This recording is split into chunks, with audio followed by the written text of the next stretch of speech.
جنگل کی وہ خوفناک رات۔ شہری زندگی کے شور و غل سے دور چار دوست عامر، زاہد، علی اور عثمان نے فیصلہ کیا کہ وہ پہاڑوں کے دامن میں واقع قدیم جنگل میں کیمپنگ کریں گے۔ سورج ڈھلتے ہی وہ جنگل کے وسط میں پہنچ گئے، جہاں درخت اتنے گھنے تھے کہ آسمان دیکھنا بھی مشکل تھا۔ پہلا اشارہ۔ رات کے 10 بجے ہوں گے۔ آگ کے گرد بیٹھے دوست قہقہے لگا رہے تھے کہ اچانک عثمان خاموش ہو گیا۔ تم لوگوں نے وہ سنا؟ اس نے سرگوشی کی۔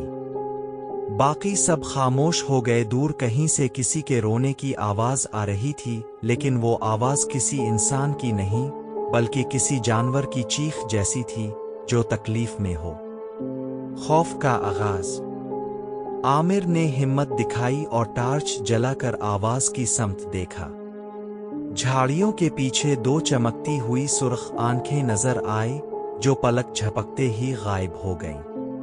اچانک کیمپ کے قریب سے کسی کے چلنے کی آواز آئی۔ کرچ کرچ، جیسے کوئی سوکھے پتوں پر چل رہا ہو۔ علی نے آواز دی، کون ہے وہاں؟ لیکن جواب میں صرف ایک گہری بھاری سانس لینے کی آواز آئی جو بالکل اس کے کان کے پاس تھی۔ وہ کیا تھا؟ دفتن آگ خود بخود بجھ گئی۔ اندھیرا اتنا گہرا تھا کہ ہاتھ کو ہاتھ سجھائی نہ دیتا تھا۔ میرا ہاتھ کس نے پکڑا ہے؟ زاہد چلایا۔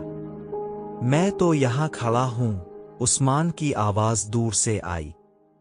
عامر نے کپ کپاتے ہاتھوں سے لائٹر جلایا۔ روشنی کی ہلکی سی کرن میں انہوں نے دیکھا کہ زاہد کا ہاتھ کسی انسان نے نہیں بلکہ ایک سیاہ لمبے ناخنوں والے ہاتھ نے جکڑا ہوا تھا جو زمین کے اندر سے نکل رہا تھا۔ فرار کی کوشش۔ وہ سب بدحواس ہو کر اپنی گاڑی کی طرف بھاگے۔ پیچھے سے ایسا محسوس ہو رہا تھا جیسے سینکڑوں قدم ان کا پیچھا کر رہے ہوں۔ جب وہ گاڑی میں بیٹھے اور انجن اسٹارٹ کیا تو ٹارچ کی روشنی گاڑی کے پچھلے شیشے پر پڑی۔ وہاں ایک عورت کھڑی تھی جس کے بال زمین تک لمبے تھے اور چہرہ بالکل سپاٹ، نہ آنکھیں نہ ناک نہ منہ۔ وہ صرف اپنی لمبی انگلیوں سے شیشے پر دستک دے رہی تھی۔ خوفناک انجام۔ علی نے پوری رفتار سے گاڑی دوڑائی۔ جب وہ جنگل کی حدود سے باہر نکلے تو سب کی جان میں جان آئی، لیکن جیسے ہی زاہد نے پیچھے مڑ کر دیکھا اس کے ہوش اڑ گئے۔ گاڑی کی پچھلی نشست پر ایک کالا پرچھایا بیٹھا تھا اور خاموشی سے ان کی طرف دیکھ رہا تھا۔